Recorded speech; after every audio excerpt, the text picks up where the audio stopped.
40 ఏళ్ళు దాటిన మహిళలకి ముఖ్యంగా ఈ మోనోపాజ్ వస్తుంది కదా, ఆ దశలో తీసుకోవాల్సిన జాగ్రత్తలు ఏంటి? ఒక self help groups, girl friends group తయారు చేసుకోవాలి. చాలా ఇంపార్టెంట్. ఎందుకంటే that gives the destressing value for them.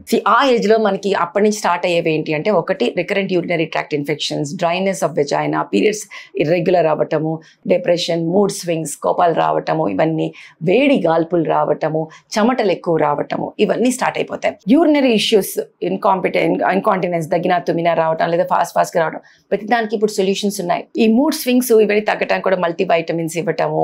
ఇంకా ముందుకు పోతే బోన్ హెల్త్ ఎఫెక్ట్ అవుతుంటుంది. సో బోన్ మినరల్ డెన్సిటీ చూసుకుని దాని ప్రకారంగా బోన్ స్ట్రెంత్ ఉండి ఇంజెక్షన్స్ ఇవ్వడం జరుగుతుంటుంది.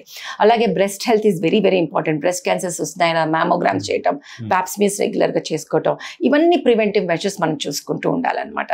మీరు తీసుకునే అదే మందులు, అదే నాణ్యమైన మందులు మెడ్ ప్లస్ బ్రాండ్స్ పై సగం ధరకే.